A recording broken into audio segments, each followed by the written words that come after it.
Muy buenos días a todos los conectados el día de hoy en esta cápsula educativa extraordinaria de campaña de invierno. Como pudieron ustedes ver en nuestros afiches de difusión, hoy día tenemos un tema bastante contingente. El, el título es Síndrome inflamatorio multisistémico asociado a COVID-19 en la población pediátrica. Para eso tenemos como expositor al médico doctor Rodolfo Villena, pediatra infectólogo del Hospital de Niños doctor Ezequiel González Cortés, profesor asociado de la Facultad de Medicina de la Universidad de Chile. Dejo con ustedes al expositor doctor Rodolfo Villenas.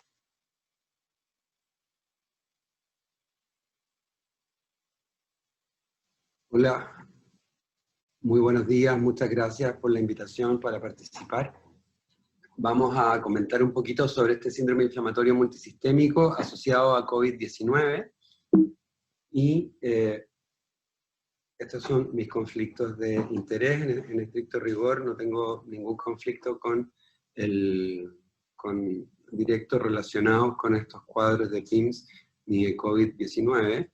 Y vamos a hablar inicialmente un poquito de epidemiología mundial, luego vamos a describir un poco el COVID-19 en niños y nos vamos a enfocar posteriormente en este síndrome inflamatorio multisistémico asociado al COVID y vamos a terminar con unas breves conclusiones.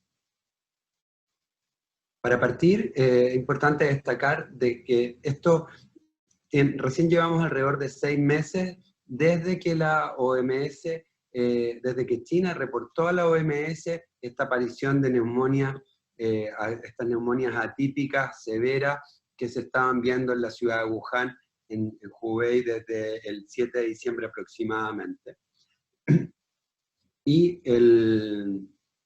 posteriormente, ya el 12 de marzo, la OMS lo declaró como una pandemia de importancia mundial. Es así como actualmente llevamos más de 10 millones de casos en todo el mundo y tenemos más de 500.000 muertos en todo el mundo, y es la verdad que sigue siendo un tema vigente, a pesar de que en algunas zonas del mundo pareciera haberse ido controlando. Actualmente sigue siendo un problema de relevancia mundial. Pueden ver acá la curva en rojo, los casos totales a nivel mundial, y cómo son las Américas, la curva en verde, que es la que está empujando la casuística internacional.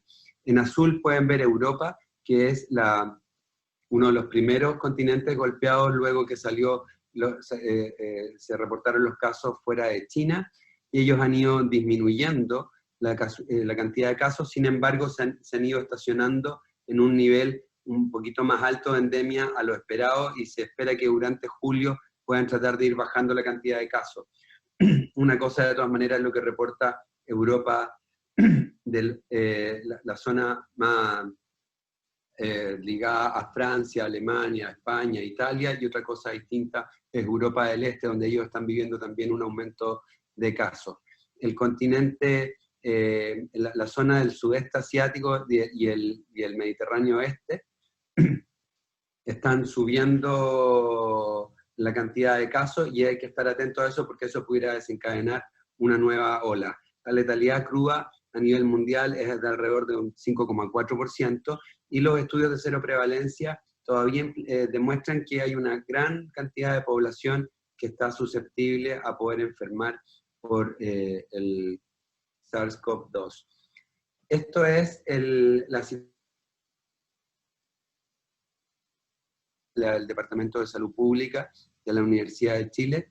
Pueden ver en azul, con las pelotitas en azul, cómo es la cantidad de casos observados durante el periodo, y aparentemente si uno va siguiendo esta curva, pareciera que, así como se había pronosticado, durante junio habría sido uno de los peores meses en reporte de casos durante este último tiempo, y debiéramos ir de manera sistemática, si es que seguimos avanzando y tratando de cumplir y siendo adherente a las recomendaciones, para tratar de seguir bajando el número de casos diarios reportados a nivel nacional. La curva de letalidad ha seguido su aumento. Recuerden que la letalidad está desfasada cercano de 2 semanas posterior al número de casos. Aparecen los casos hoy día, una semana más se ve el impacto en la unidad de cuidados intensivos, y luego en 7 a 10 días posteriores a eso se va viendo el impacto en la letalidad. La transmisibilidad, o mejor dicho, la tasa de reproducción de este virus dentro de la comunidad, lo cual le da la característica de pandemia o no, sobre todo cuando este número, el R0 o el RE, que es el número efectivo, el valor dinámico que está reflejando la situación actual, está sobre 1, significa que la pandemia sigue activa o la epidemia sigue activa, y cuando está bajo 1 es que estamos en una zona que estamos entrando hacia el control. Acá podemos ver que los números globales en Chile estamos en 0,86, la semana pasada estábamos en 0,94, sin embargo, estos valores son un poquito frágiles, se modifican rápidamente un día a otro, y hay que mantenerse. Magallanes en algún momento estuvo con valores cercanos a 0,8 hace unas 3 semanas atrás, y posteriormente volvió a subir y a estar sobre 1. Aysén exactamente lo mismo, en este momento Aysén el que tiene el número reproductivo más alto del país, y en región metropolitana, con esta amplia y prolongada cuarentena, ha logrado tener uno de sus números más bajos en las últimas 6 u 8 semanas. Así que esto es un valor para considerar, no quiere decir que esto está resuelto ni está completamente zanjado, dado que hay que considerar el porcentaje de subnotificación, por lo tanto quizá incluso este 0,86 en estricto rigor de manera real sigue siendo un valor cercano al 1. Y algo de lo que va a seguir impactando en esto es cómo se impacta la movilidad, por ejemplo, en la adherencia a las cuarentenas, y esta es la representación en región metropolitana, donde podemos ver que el global es cercano a un 30% en la adherencia, en la disminución de la movilidad, y lo deseable es que sea cercano a un 50 a un 60%, y eso la verdad que se ha encontrado solamente en algunas comunas y no de manera global. Por lo tanto, cuando podamos terminar las cuarentenas hay que estar muy atentos a que pueda estar este riesgo de reaparición de casos a medida que si es que no estamos respetando las medidas que hay que mantener posterior a la liberación de la cuarentena. Ahora bien, respecto de los niños, durante todo este tiempo hemos visto que la carga de enfermedad en ellos es más baja que la que tienen los adultos. Sin lugar a dudas son los adultos los que llevan el mayor peso de la enfermedad de COVID a nivel mundial y también a nivel nacional. Pueden ver en la figura a la izquierda, esa es la representación de dónde están los receptores que están distribuidos a lo largo del cuerpo, donde este SARS-CoV-2 se uniría y podría penetrar y luego posteriormente generar la cascada inflamatoria. De manera relevante, siempre hemos descrito como la vía respiratoria es un tejido en el cual tiene una mayor adherencia para poder unirse a este virus y poder generar la enfermedad. Sin embargo, pueden ver en rojo, en la zona donde hay una mayor expresión de receptores para AC2, y en este caso está en la zona intestinal. Probablemente es donde los enterocitos son donde existe una mayor cantidad de receptores, y eso hay que tenerlo en consideración para cuando podamos hablar respecto de las complicaciones de este síndrome inflamatorio multisistémico. Y a la derecha, también para tener en consideración cuando estemos hablando de los casos, como después del 5.º día, en general del 10.º día en adelante, una gran cantidad de los estudios moleculares van haciéndose negativos, puede haber persistencia, pero la gran mayoría empieza a hacerse negativo, y la IgM y la IgG generalmente sobre el día 10, del día 10 en adelante empieza a ser más detectable. ¿Cuánto tiempo va a durar esa caja gris que ven ahí?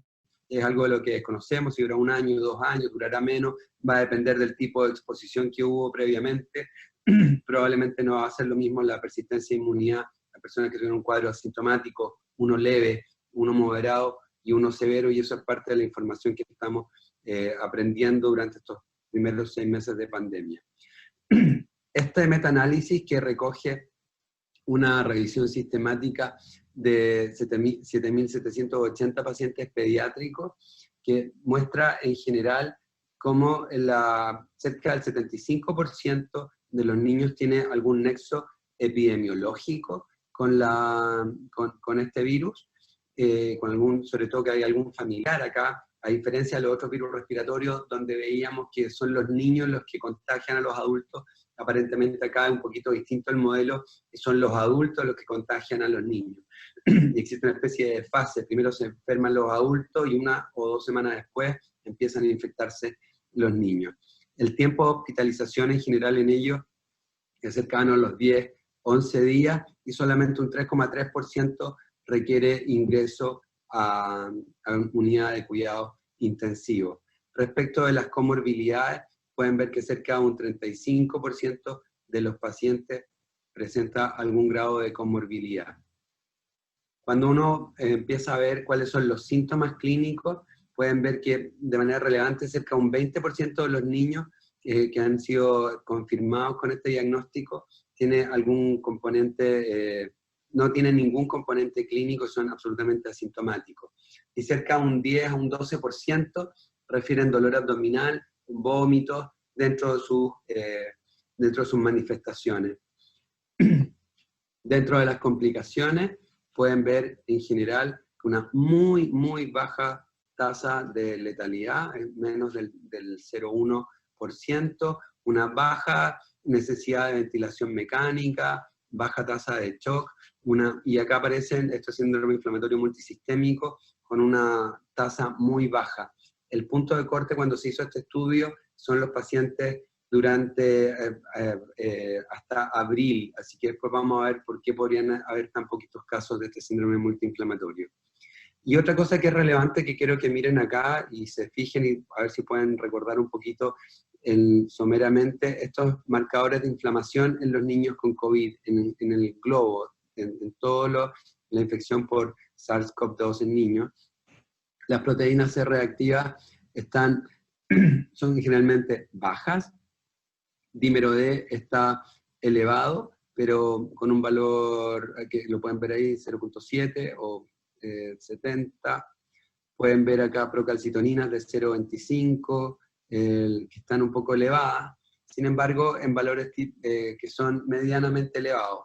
PHS de 14, interleuquina 6 de 26 y ferritina de 51. O sea, los marcadores de inflamación son poco relevantes en los niños cuando presentan la infección por COVID. En Chile vemos que alrededor del 7% de los casos que están reportados a través del sistema de Epivigila corresponden a la población pediátrica, y cuando vemos qué porcentaje de ellos son los que se hospitalizan, pueden ver que los niños entre 5 y 17 años son el grupo etario que menos necesidad de hospitalización tiene, y el foco se centra principalmente en los menores de 5 años, y dentro de ellos principalmente dentro de los menores de 3 meses. Esta es información que agradezco al Departamento de Epidemiología que me compartió respecto a la incidencia nacional de los niños menores de 15 años. Esta es información provisoria, que pueden ver que como con las semanas epidemiológicas ha ido aumentando. Esto es más o menos en paralelo con lo que ha pasado en la realidad nacional, respecto de que cercano acá a la semana epidemiológica 18, a principios de mayo, empieza a presentarse un aumento en la cantidad de casos, pero una incidencia que, por cierto, es mucho menor que lo que reporta la población de adultos. Y acá pueden ver en región metropolitana también información entregada desde el Departamento de Epidemiología del Ministerio, y pueden ver cómo desde la semana 18-19 aproximadamente uno empieza a ver la mayor cantidad de casos, la mayor incidencia en la población pediátrica chilena asociado a COVID. Las tasas de la incidencia acumulada en la población pediátrica cercana a 337 por 100.000 menores de 15 años, y pueden ver que región metropolitana, por cierto, es la que tiene la tasa más alta. Sin embargo, la segunda es Magallanes, que no está tan lejos, si uno piensa obviamente en la cantidad de casos. Siempre van a haber muchos más casos en región metropolitana, pero cuando uno lo ajusta por tasa de 100.000 menores de 15 años, vas a tener a Magallanes como la segunda zona, y luego a Tarapacá como las 3 zonas con la incidencia más alta en la población pediátrica a nivel nacional. Fíjense que la población de 6 a 14 años representa cerca del 60% más o menos los casos pediátricos que son reportados, un 60% tendría alguna exposición a una persona con un cuadro respiratorio, la fiebre y la tos se presentan en menos de la mitad de los casos, y acá, una vez más, el punto de diarrea y dolor abdominal solamente está referido en cerca de un 16-17% de los casos. Hay un sinfín de otros reportes, otros síntomas que pueden ver acá, como el conjuntivitis, exantema o rash cutáneo también, que es reportado de manera variable dentro de la población pediátrica.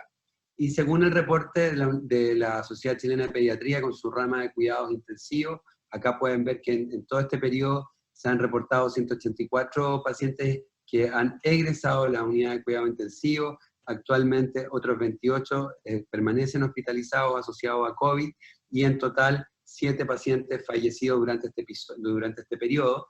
Y pueden ver acá que este reporte de la rama de intensivos pediátricos se refiere a que tiene 39 pacientes con este síndrome inflamatorio multisistémico que han sido hospitalizados o han sido ingresados en algún momento dentro de las unidades de cuidado intensivo. Ahora, ¿qué es lo que es este síndrome inflamatorio multisistémico asociado al COVID? Y esta es una entidad muy, muy nueva.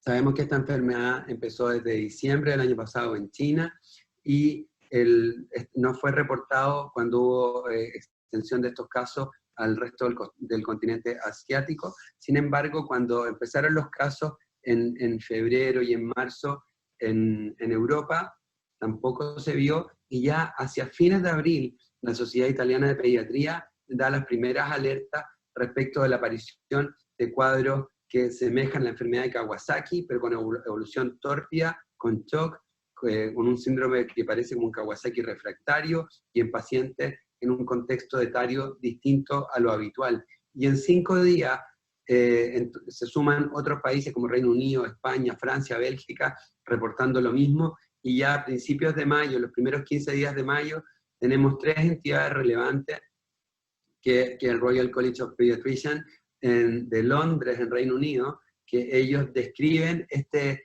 PIMS, que es este cuadro pediátrico inflamatorio multisistémico. El CDC también hace su misma definición, y posteriormente la OMS. Todas comparten el síndrome inflamatorio multisistémico, que es este MIS, y el agregado puede ser que es en población pediátrica y asociado a COVID. Esas son las 3 siglas con las cuales andan circulando varias de las publicaciones, y podemos ver que en general son bastante semejantes. Probablemente los puntos de corte en el grupo etario puede ser distinto. La OMS corta hasta 19 años, el CDC hasta 20 años, el Reino Unido no es muy claro. La cantidad de fiebre o la persistencia de la fiebre no tiene un punto de corte en Reino Unido. La OMS lo define como igual o superior a 3 días. La cantidad de órganos comprometidos en la definición del Reino Unido es al menos 1, en CDC al menos 2, y la OMS también concuerda con al menos 2, asociado a marcadores de inflamación elevados, excluyendo causas plausibles de infección que puedan explicar el compromiso hemodinámico o los hallazgos clínicos de laboratorio que pueda tener el paciente, teniendo alguna asociación con SARS-CoV-2, que puede hacer mediante biología molecular, o como lo hace Reino Unido, agrega serología el CDC, y la OMS además agrega entre biología molecular o la serología, además el contacto probable con pacientes con COVID, el nexo epidemiológico con COVID-19, y esta es probablemente la definición un poquito más estricta, y es la definición que a mí me parece, dentro de lo que hemos analizado con otros especialistas, que es probablemente una muy buena definición para poder ordenarse al momento de manejar y diagnosticar a estos pacientes. Posterior a eso, ya el 6 de mayo viene el primer reporte que se publica en Lancet sobre este síndrome inflamatorio. En un periodo de 10 días, ellos reciben 8 pacientes que no tenían antecedentes al COVID-19, 6 de estos 8 pacientes tenían ascendencia afrocaribeña, 7 de los 8 tenían sobrepeso, eran obesos, evolucionaron con un shock en el cual uno falleció y tenían cetocitis con derrame pericárdico, pleural bilateral, con ascitis y con ecorefringencia coronaria en todos ellos. Estos son los primeros reportes que empiezan a aparecer. Y posteriormente, a los pocos días, aparece el reporte de los italianos, en el cual ellos comparan los últimos 5 años con lo que le ha pasado entre marzo y abril de este año. Pueden ver acá las barritas en rojo, la cantidad de casos de Kawasaki severos que ellos habían visto, que son muy poquitos en el periodo de 5 años, y acá en el periodo de un mes, más de la mitad de los casos correspondían a cuadros severos. Fíjense que en el comparativo con el gráfico que está a la izquierda, en la parte inferior de la pantalla, la mayor cantidad de consultas, ellos grafican el número de pacientes que consulta por COVID a esta misma institución, en este hospital, durante el periodo de febrero en adelante. Y fíjense que los casos empiezan a aparecer de marzo en adelante, y es cuando hay menor cantidad de casos. Por lo tanto, existe un desfase entre la cantidad de consultas o cómo está la incidencia en la población pediátrica con la aparición de los PIMS. ¿Y qué otras características uno puede encontrar? Acá ellos describen claramente que la edad de los pacientes de este grupo que está presentando este síndrome inflamatorio multisistémico tiene una edad mayor, versus 3 años, ellos tienen 7,5 años en mediana. La incidencia es notablemente más alta cuando uno compara estos periodos. Pueden ver en general también que hay algunos marcadores como linfopenia, como trombocitopenia, la hiponatremia, que son más evidentes en este grupo. La ferritina está mucho más elevada. Recuerden además los valores que yo les había hablado que en el COVID tradicional. En estos casos estos valores son más elevados que la población pediátrica con COVID además tradicional.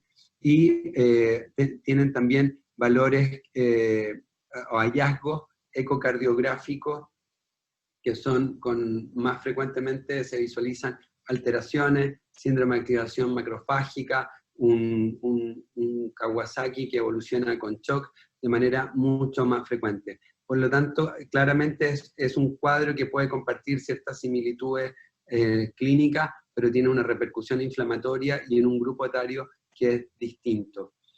Ahora salió una publicación reciente en el New England respecto de este mismo síndrome en Nueva York, y pueden ver acá también como el número de casos en la población pediátrica en Nueva York, en este hospital en un periodo de 2 meses. Ellos detectaron 95 pacientes, 76% de ellos también eran de ascendencia afrohispana, el 42% de sus pacientes son niños entre 6 y 12 años, cercano a un 30% eran obesos, el 80% requirió ingreso a la unidad de paciente crítico y ellos tuvieron 2 fallecidos. Y fíjense que al igual como lo mostraban los italianos, viene un periodo precedido de una mayor cantidad de casos de COVID en población pediátrica y de manera desfasada. Cuando los casos empiezan a bajar en la población pediátrica, empiezan a subir y a aparecer estos cuadros de PIMS. Y fíjense que según el grupo etario, esta es una gráfica bastante didáctica, ellos ven que los pacientes que presentan este cuadro inflamatorio entre 0 y 5 años habitualmente tienen más hallazgos dermatológicos o mucocutáneos mayores por lo menos que los pacientes entre 13 y 20 años. Los pacientes mayores de 6 años habitualmente tienen más compromiso gastrointestinal, pero de todas maneras es frecuente en todos ellos. El Kawasaki atípico se ve mucho más evidente en los menores de 5 años y en los menores de 12 años en general. La miocarditis es mucho más frecuente en la población mayor de 12 años, y de esta forma estamos empezando a construir este síndrome inflamatorio que tiene diversos subtipos, siendo graves igual, pero diversos subtipos según según el rango etario con el cual evolucionan los pacientes. En este mismo número del New England aparece también una publicación que incluye ahora un número mayor de instituciones en 26 estados en un periodo del 15 de marzo al 20 de mayo. Ellos encuentran 186 pacientes, de los cuales tienen 4 fallecidos. Acá ellos comparan la tasa de positividad de sus test para SARS-CoV-2 en la población y cómo van apareciendo una vez más. Una vez que pasa el pic, viene bajando la cantidad de casos positivos que están detectando y aparecen de manera desfasada los casos de PIMS. Y acá también, cuáles son los órganos más frecuentemente comprometidos: el gastrointestinal, cardíaco, hematológico, mucocutáneo, en su gran mayoría. Los franceses también ahora tuvieron una publicación respecto de esto y ellos ahora lo comparan con las tasas de hospitalización. Una vez más, sube primero la tasa de hospitalización global por COVID en la población, y cuando va bajando su tasa de hospitalización por cuadros en general, empiezan a aparecer de manera desfasada los cuadros de PIMS, y con compromiso también de varias serosas, con miocarditis, con enfermedad de Kawasaki, con síndrome de activación macrofágica, que pueden aparecer cada uno de estos elementos por sí solos o combinados, y combinados de una manera variable. Por lo tanto, que hay que estar muy atento para las diversas combinaciones que se puedan dar en la presentación de estos cuadros. Esto también es de otro trabajo francés, donde ellos comparan la enfermedad Kawasaki clásica con estos nuevos síndromes tipo Kawasaki que se están viendo, donde habitualmente para el Kawasaki nosotros sabíamos que era la población pediátrica de ascendencia asiática, era la más relevante o la que tenía la mayor incidencia. Acá podemos ver que en general los asiáticos no presentan este cuadro de PIMS, aparentemente deberían presentar una especie de factor protector, y lo que más se ha visto es población africana o afrohispana dentro de la frecuencia de población de riesgo. La edad es claramente mayor en este grupo, de 4 a 17 años, tiene una mayor frecuencia para presentar Kawasaki incompleto, una mucho mayor frecuencia para presentar síntomas gastrointestinales, un Kawasaki con shock, disfunción miocárdica. Habitualmente los Kawasaki un 4 o no más de un 2 o un 4% requería ingreso en unidad de cuidados intensivos, y acá tenemos que cerca del 80%, y esto es bastante consistente en varias series, requiere ingreso a unidad de cuidados intensivos. Los marcadores inflamatorios están mucho más elevados que en el Kawasaki, hay linfopenia, compromiso también coronario con mayor frecuencia, y vemos que hay una resistencia en la inmunoglobulina a la terapia habitual del Kawasaki de manera semejante, entonces funcionan además como si fueran un Kawasaki refractario.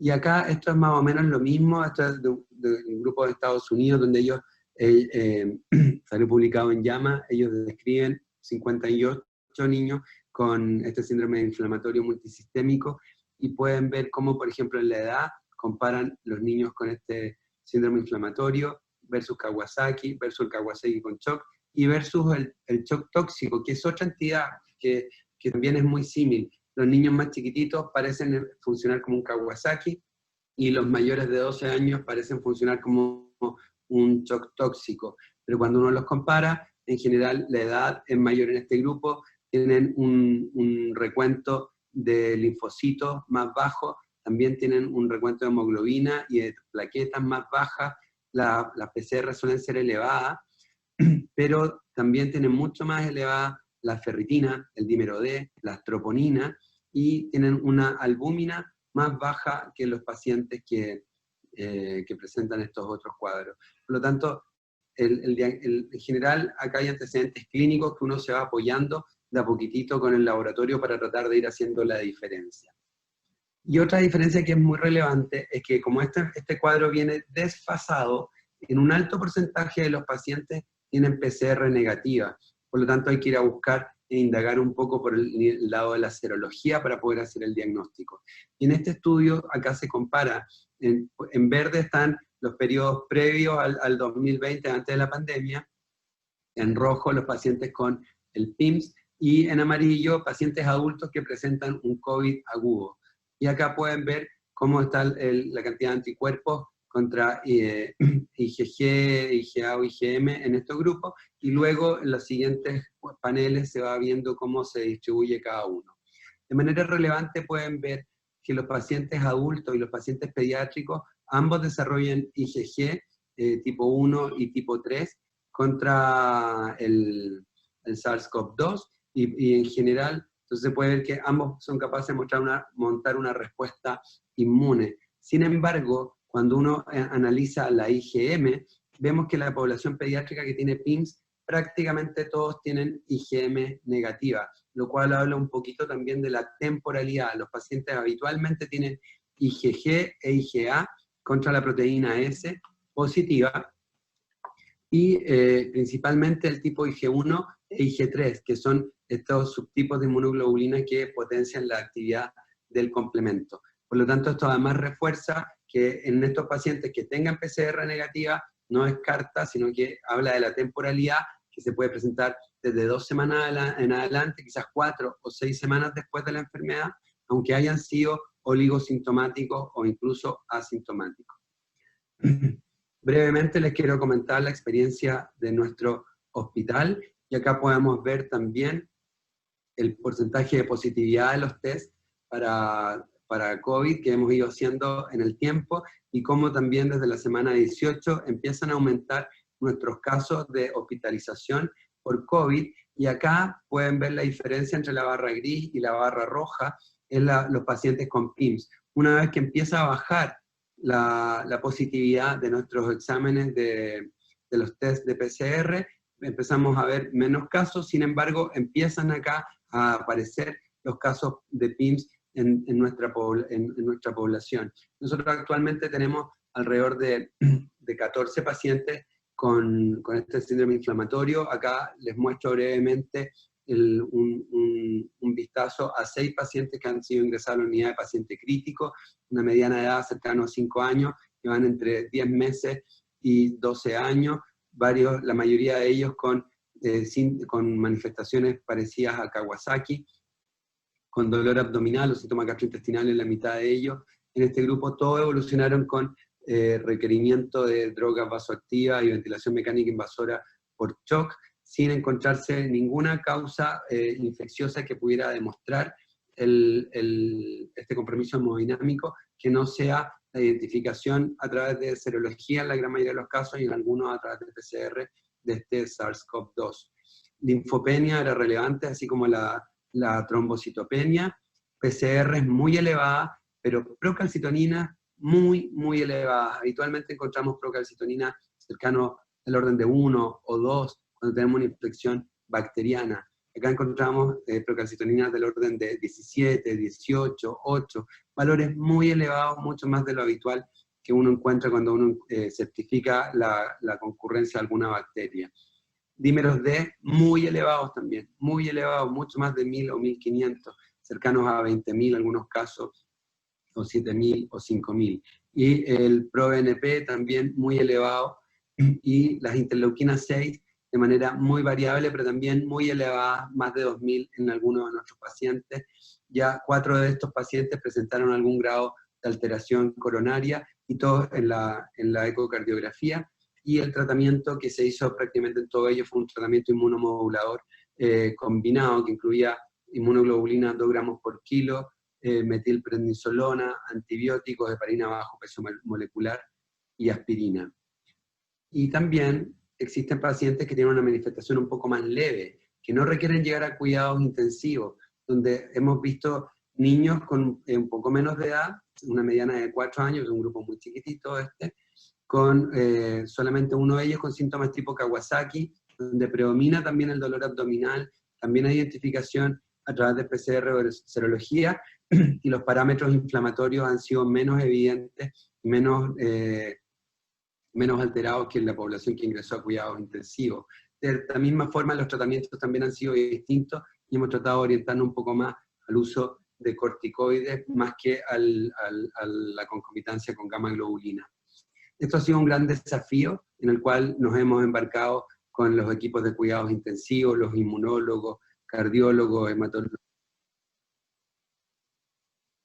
para tratar de organizarnos y ordenar cómo vamos a estudiar a estos pacientes, cómo los vamos a manejar, y así que hemos establecido 3 fases de tratamiento, principalmente para los pacientes graves, que es más o menos lo que le comenté, una terapia que incluye gamma globulina, metilprednisolona, aspirina para aquellos pacientes que tengan síntomas tipo Kawasaki, y heparina de bajo peso molecular para profilaxis o tratamiento según los hallazgos además coronarios que se encuentren, y si es que el paciente persiste inflamado, repetimos la dosis de gamma globulina y subimos la dosis de metilprednisolona de 2 a 10 por kilo por 3 días, y si es que el paciente luego persiste inflamado, está la concurrencia de las terapias biológicas a través de infliximab o tocilizumab.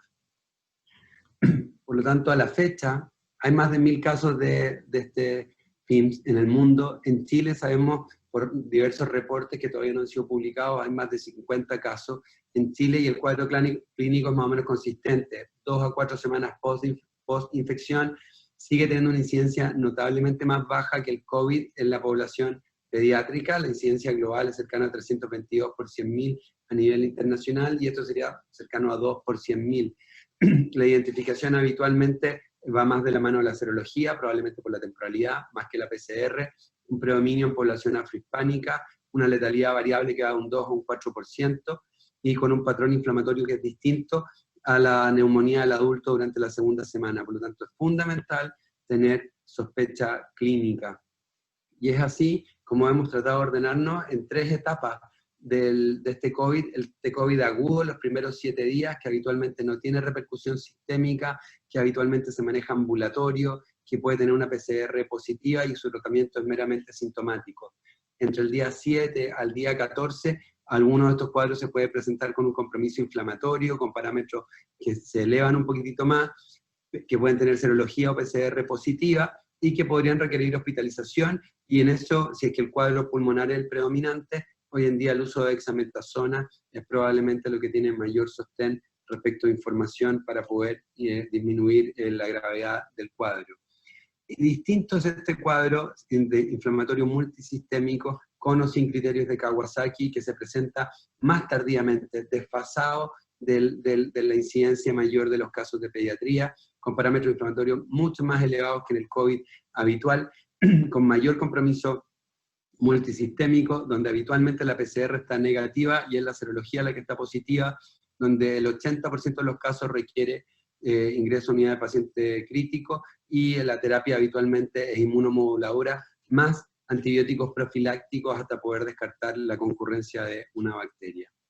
Así que, para concluir, este COVID-19 se mantiene con una alta carga de enfermedad en el mundo, en las Américas, en Chile, y a pesar de que en la población pediátrica habitualmente se presenta como una enfermedad pulmonar aguda leve, moderada, o incluso asintomática, como el 20% de los casos, con una baja tasa de hospitalización y mortalidad, ha aparecido este nuevo síndrome inflamatorio multisistémico, que sería post-infeccioso, que viene desfasado del pic comunitario, desfasado del pic de la población pediátrica, y luego aparecen, así que hay que estar atentos porque en las próximas semanas pueden seguir apareciendo estos casos. Nosotros en varios hospitales de la región metropolitana estamos viendo de manera frecuente ingresos por este tipo de diagnóstico. Y la información todavía está apareciendo, emergiendo de manera muy dinámica. Hay que estar muy atento a las manifestaciones clínicas. Puede aparentar un síndrome de shock tóxico, un Kawasaki, una activación macrofágica. Acá la clínica es muy relevante. El dolor abdominal y el shock hay que sospecharlo, incluirlo dentro del manejo de los pacientes del diagnóstico diferencial. Un paciente de 12, 13 años que ingresa con dolor abdominal, parece un abdomen agudo, ingresa a la unidad de paciente crítico, tiene que estar este diagnóstico dentro del cuadro de diagnóstico de la diferencial. Acá es fundamental la sospecha.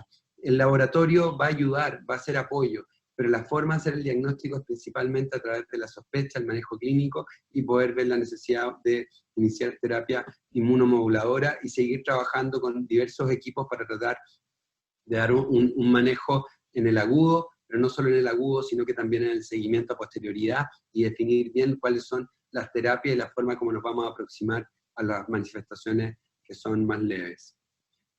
Y para finalizar, quería agradecer a un equipo enorme de personas que ha trabajado desde acá en el hospital en relación a poder manejar a los pacientes, poder tener el manejo también de los funcionarios, y la verdad que toda esta información que hemos mostrado es parte de un trabajo colaborativo con muchos de ellos, principalmente con el equipo de infectología, de epidemiología, y también varios del equipo de pediatría que nos han colaborado en el seguimiento de los pacientes, la enfermera del programa de control de infecciones, y también la Silvina Alvarado, que es enfermera del departamento de epidemiología del MinSal, que amablemente nos ha compartido parte de esta información que les he mostrado. Muchas gracias. Gracias, doctor Villena, por su excelente presentación. Acá ya tenemos algunas consultas. Doctor Villena, ¿qué mensaje le daría a los padres que pueden estar dudosos de llevar a sus hijos a unidades de emergencia ante dolor abdominal, vómitos o algunos signos dermatológicos debido al miedo al COVID? Algunos pediatras podrían guiar a que envíen fotos de este sarpullido o deben acudir inmediato a una emergencia pediátrica. A ver, vuelvo a recalcar que acá hay dos cosas. Acá es súper importante el concepto clínico, porque esto no es un dolor abdominal como leve, es un dolor abdominal intenso y que se va intensificando y que se acompaña además, a diferencia del COVID, en la población pediátrica, que la mitad no tiene fiebre, acá todos tienen fiebre. Tienen fiebre, dolor abdominal y se van viendo inflamados, se van viendo comprometidos. Entonces no es el dolor tradicional. Y eso lo tenemos que mantener. Lo mismo va a pasar con todo tipo de urgencias médicas. Exantemas por meningococcemia, si uno lo sospecha y el niño se ve mal, también tienen que ir. ¿Ya? Por lo tanto, el mensaje hay que ser súper claro. Tenemos que restringir la circulación que es innecesaria, pero tenemos que seguir manteniendo y cautelando la salud de los niños. Por lo tanto, si el niño tiene una urgencia, debe asistir a la urgencia y debe ser evaluado como tal. Las urgencias pediátricas han seguido funcionando durante todo este tiempo y se tiene que seguir asistiendo a las necesidades.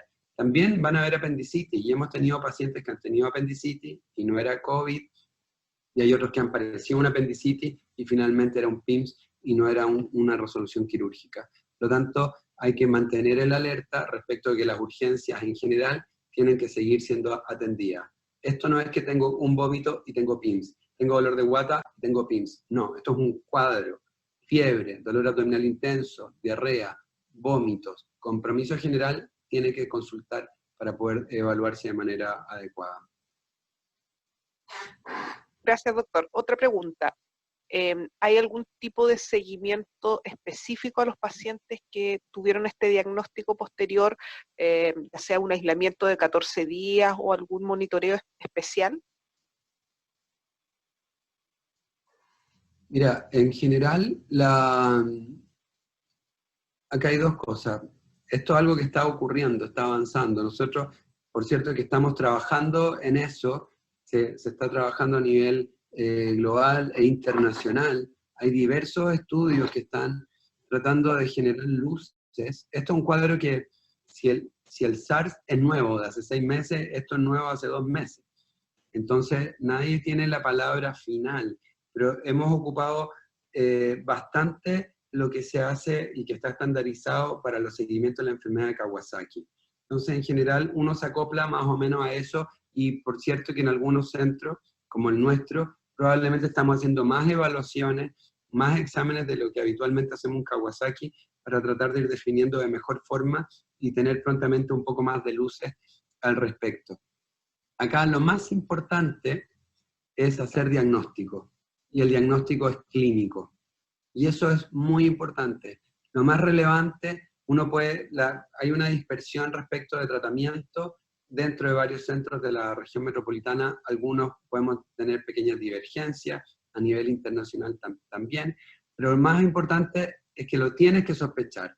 Y el diagnóstico es clínico, te puedes apoyar por un laboratorio que no es muy complejo, en el sentido de la PCR, el hemograma, el perfil bioquímico, ya te van a empezar a dar luces. Si uno dispone de dímero D, de ferritina, interleuquina 6, por cierto, de ProBNP, por cierto que son elementos que van a ayudar bastante.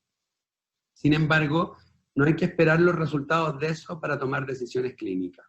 Y eso también es muy relevante. Lo más importante es que no podemos retrasar, porque ya hemos visto que en algunos países los pacientes han fallecido.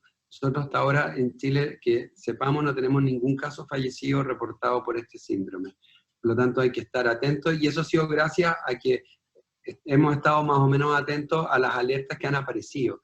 Por eso hay que estar atentos a esto, y sospecharlo al momento que llegue una urgencia con este síndrome que estamos comentando en los servicios de urgencia en la unidad de paciente crítico. Otra pregunta, doctor. Posterior a PIMS, ¿pueden quedar algunas secuelas en los niños y a qué nivel? Y si se recomienda algún seguimiento de especialista específico. Vuelvo a insistir, esta es una enfermedad que estamos describiéndola hace 1 mes y medio aproximadamente, o menos en Chile, por lo tanto, y en el mundo hace 2 meses. Las secuelas se hablan de 6 meses en adelante, por lo tanto, uno podría basarse en Kawasaki, que ellos tienen una estructura de seguimiento y eso está bastante estandarizado, más o menos cómo se siguen los controles a la semana del alta, al mes, a los 3 meses, a los 6 meses, un equipo colaborativo que puede tener un inmunólogo o un cardiólogo que es relevante en algunos de estos casos para poder hacer ecocardiografía en el tiempo. No sabemos si es que van a evolucionar en la misma proporción. Nosotros vemos que tienen más alteraciones coronarias que el Kawasaki habitual, pero si eso va a significar que a posterioridad en el tiempo va a ser exactamente igual que el Kawasaki, no lo sabemos. Probablemente algunas de estas alteraciones pueden irse resolviendo en el tiempo, y eso es una información que hoy en día es muy precoz para poder decir, sí, todos van a tener secuelas, todo va a pasar esto. Eso es demasiado precoz. El objetivo acá es sospechar, iniciar una terapia inicial y organizar un sistema de seguimiento. Información está cada vez más creciente. Ayer la Sociedad Chilena de Pediatría hizo un webinar respecto a este tema, también juntando varios especialistas para poder congregar. Estamos en la fase que lo más importante es sospecharla. Y una vez que la tenga, ir organizando cómo vamos a hacer el seguimiento, pero principalmente basándose en los lineamientos del Kawasaki. Siguiente pregunta, doctor. ¿Cuál sería la principal diferencia con Kawasaki? Lo mencionamos en varias oportunidades durante la presentación, que acá algo bien distintivo es la edad principalmente, lo cual no excluye que niños chiquititos en las edades habituales de presentar el Kawasaki lo puedan seguir presentando, pero es edad principalmente. Voy a ponerles de nuevo una de las diapositivas. Principalmente la edad. Por ejemplo, pueden ver ahí a la columna del medio tienen Kawasaki clásico y a la derecha por este cuadro. Tienes de partida que el Kawasaki clásico es más frecuente en los asiáticos que los demás. En los afrohispanos es más frecuente. La mediana edad es mayor en este PIMS. Generalmente tienen más cuadros que se llaman incompletos, que no tienen todos los elementos del Kawasaki. Tienen más síntomas gastrointestinales que ellos, evolucionan con más shock, tienen más disfunción ventricular, pero en su gran mayoría estas disfunciones ventriculares en 48, 72 horas la mayoría se va resolviendo. Es una inflamación que también es relevante de diferenciar con el shock séptico. Un shock séptico, un shock tóxico de un niño de 14 años, llega a una unidad de cuidado intensivo y habitualmente va a estar conectado a ventilación mecánica con requerimiento de drogas vasoactivas por un periodo de 4 o 5 días, si es que no es más. Y en estos casos, la mayoría de los pacientes, una vez que se hace la terapia inmunomoduladora, dentro de 72 horas, van destetándose de la ventilación mecánica y de las drogas vasoactivas. Siguiente pregunta, doctor. Cuando se está cursando con este síndrome PIMS, ¿cuál es la sensibilidad de la IgG y la de la IgA en ese instante? Mira, la IgA se supone que tiene uno de los mejores resultados, sin embargo, es muy difícil de disponer de ella en general y hay muy poquitos centros que la tienen. La IgG, la sensibilidad no te la podría dar como de manera concreta, porque tenemos N muy bajo. Nosotros acá en la institución tenemos cerca de 14, 15 pacientes. Yo te diría que como frecuencia, en general, el 80% de nuestros pacientes tiene IgG positiva. Los otros pacientes tienen todos PCR positiva.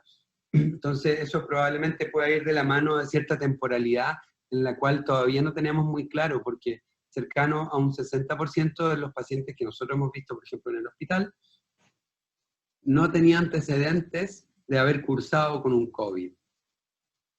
Entonces no sabemos de cuánto tiempo atrás estamos hablando, si es que era un grupo asintomático. Entonces no sabemos si estamos hablando de 2 semanas atrás y probablemente necesitamos, la serología van mejorando su rendimiento, sobre todo desde el día 30 en adelante, después de la 4ª semana.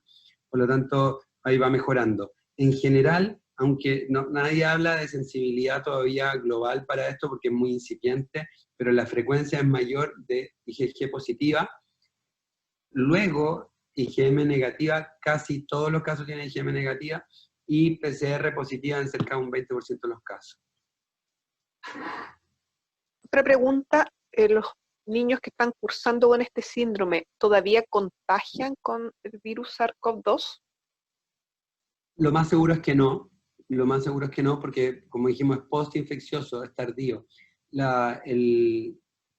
Una cosa es que tú tengas biología molecular detectable, y eso no quiere decir que es un virus viable. Acuérdense que la tecnología de biología molecular me permite incluso reconocer cadáveres. Si yo puedo encontrar en un incendio una persona y tengo alguna muestra, yo puedo tomar su DNA y podría comparar y puedo identificarlo.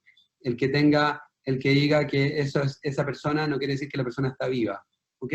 Esto es lo mismo con los virus. Cuando tú tienes virus a nivel del aparato respiratorio, varios virus pueden sobrevivir 3 o 4 semanas, y no quiere decir que estén viables, pueden ser restos o fragmentos virales que son detectados por esta prueba que es mucho más sensible.